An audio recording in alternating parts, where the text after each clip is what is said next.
जयपुर नगर के राजमहल में कुछ साल पहले ही बंदरों का एक बहुत बड़ा समूह आया था। बंदरों का समूह बगीचे में पेड़ों से गिरे फलों को खाता और राजमहल से रोज बचा हुआ भोजन जो उन्हें दिया जाता उसे खाकर अपनी जिंदगी गुजार रहा था।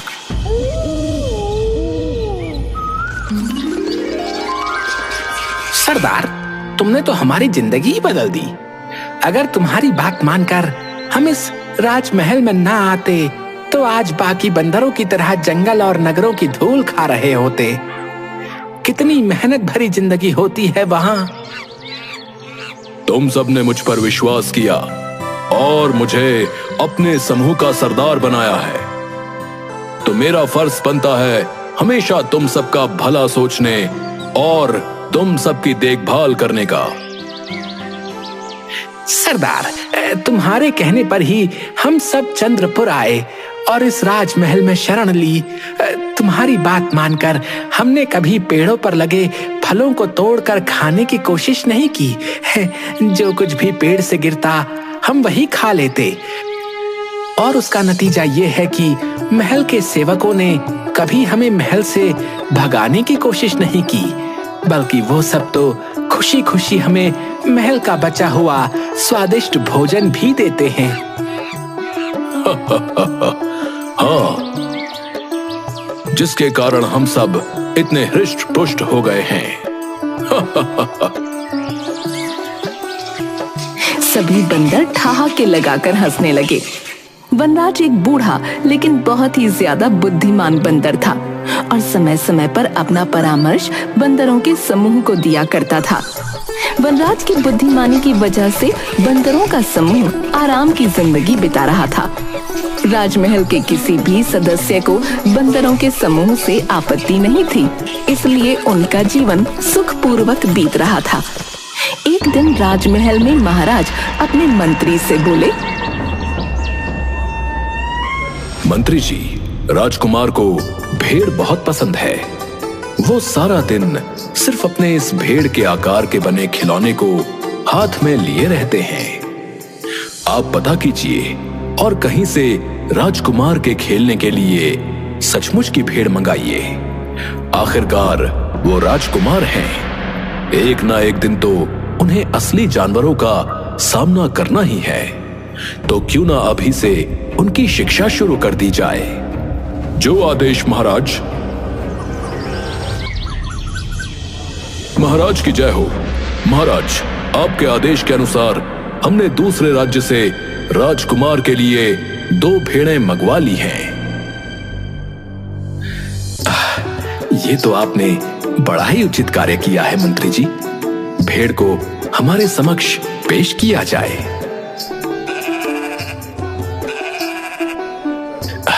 मंत्री जी, ये भेड़ें तो बड़ी ही अच्छी नस्ल की लग रही हैं।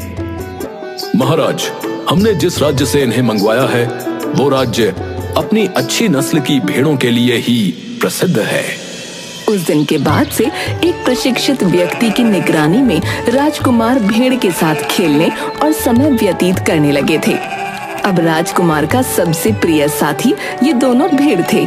दोनों भेड़ों में से एक भेड़ बहुत ही चटोरी थी।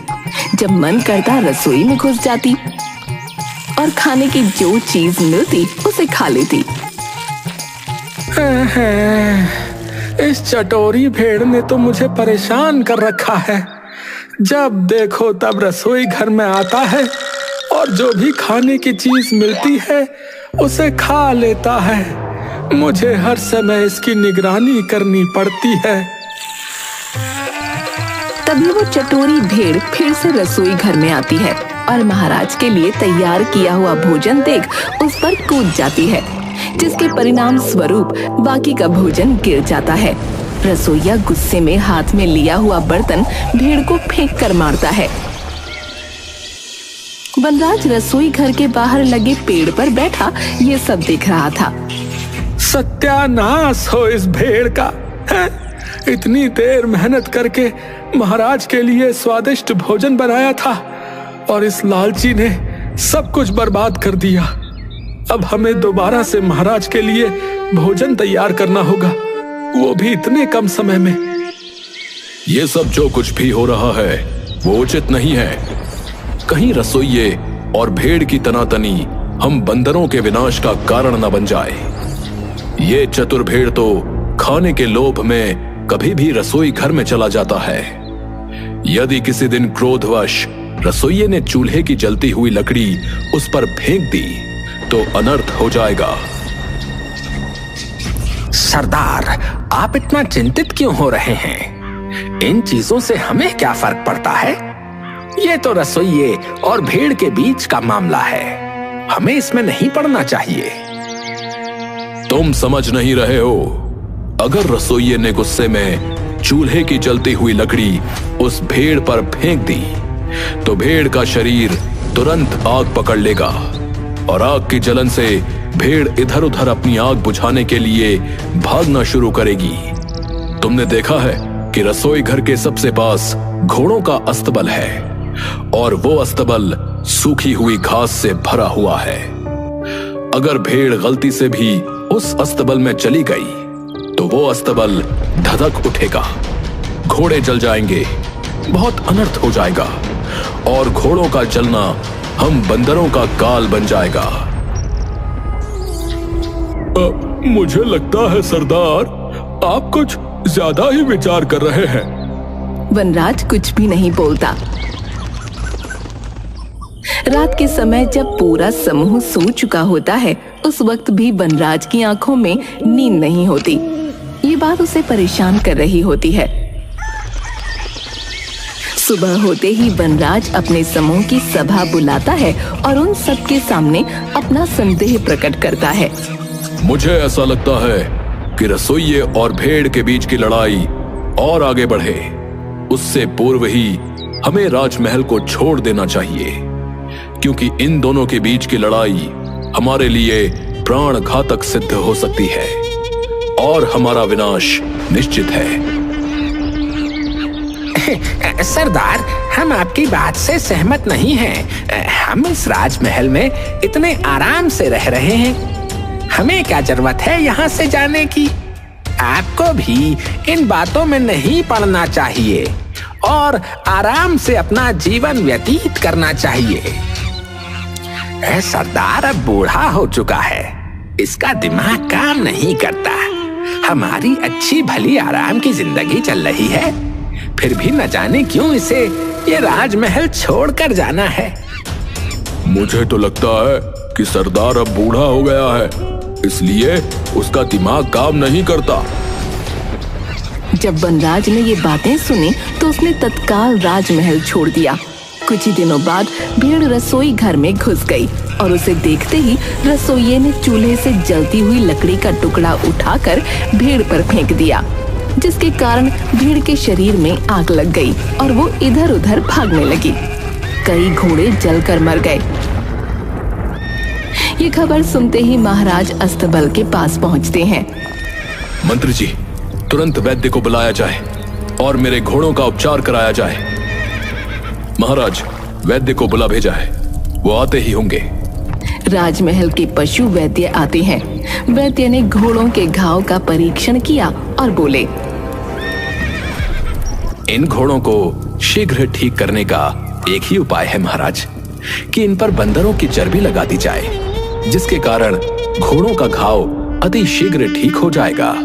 मंत्री जी, हमारे राजमहल में जितने भी बंदर हैं और आसपास भी जितने बंदर मिले, उन सबको पकड़ा जाए और उन सबको मारकर उनकी चर्बी घोड़े के उपचार के लिए उपयोग की जाए।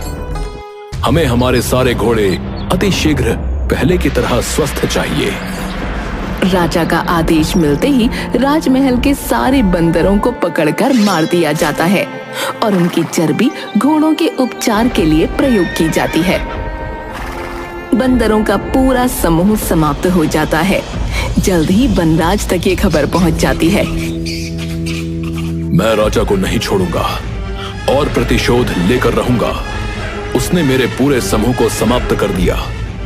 मैं उस राजा के पूरे वंश का भी वैसे ही सर्वनाश कर दूंगा जैसे उसने मेरे वंश का किया है।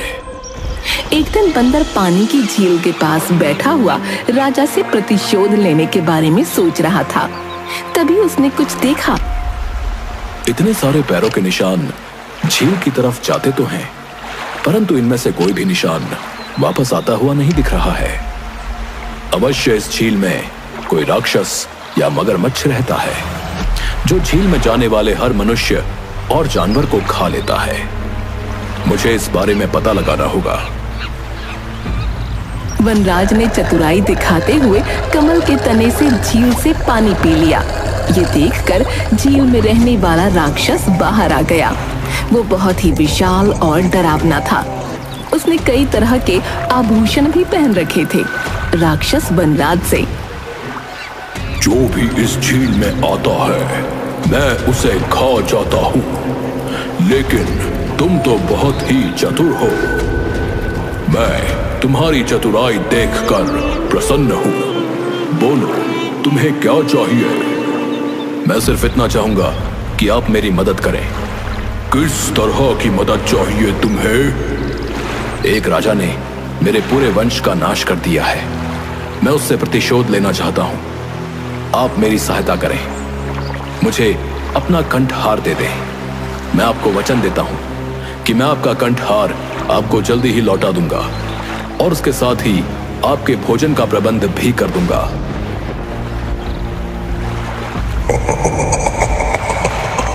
ये तो तुम मेरी मदद कर रहे हो, मेरे लिए भोजन का प्रबंध कर रहे हो।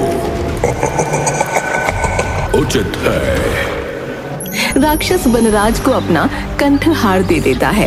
वनराज कंठहार को पहनकर चंद्रपुर नगर में वापस पहुंच जाता है और एक पेड़ से दूसरे पेड़ पर झूलने लगता है।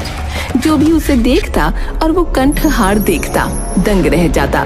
राजा के सैनिक राजा को प्रसन्न करने के लिए वनराज को पकड़कर राजा के समक्ष ले जाते हैं। तुम्हें ये कीमती कंठहार कहां से प्राप्त हुआ है, जो तुमने अपने गले में पहना है? महाराज, ये कीमती कंठहार मुझे समृद्धि के देवता द्वारा प्रदान किया गया है। समृद्धि के देवता? वो तुम्हें कहां मिले? महाराज, वो जंगल के बीचों बीच स्थित एक झील में निवास करते हैं। जब सूर्य आधा उदय हुआ होता है, उस समय जो व्यक्ति उस झील में डुबकी लगाता है तो उसे उस समृद्धि के देवता का आशीर्वाद और कंठहार प्राप्त हो जाता है। महाराज वनराज की बातों में आ जाते हैं और वो अपनी पत्नी और पूरे परिवार सहित उस झील में डुबकी लगाने को तैयार हो जाते हैं।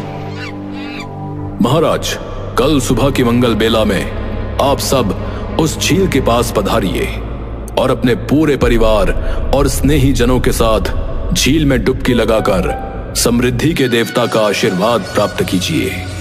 लोभ में अंधे हो चुके राजा ने तुरंत आदेश दिया। कल सुबह हम अपनी महारानी, पुत्र, परिवारजन, मंत्रियों और सेवकों सहित उस झील पर जाएंगे और वहां जब आधा सूर्योदय हुआ होगा, उस समय झील में डुबकी लगाकर समृद्धि के देवता का आशीर्वाद प्राप्त करेंगे और साथ ही कंठहार भी। अगली सुबह वनराज महाराज, महारानी, राजकुमार और अन्य लोगों के साथ उस झील के किनारे पहुंच जाते हैं।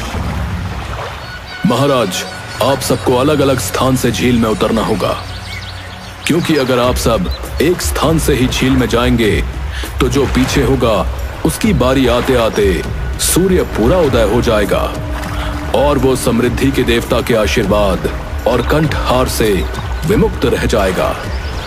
इसलिए उपयुक्त यही रहेगा कि आप सभी अलग अलग स्थान से एक साथ झील में प्रवेश करें और समृद्धि के देवता का आशीर्वाद और अद्भुत कंठहार प्राप्त करें।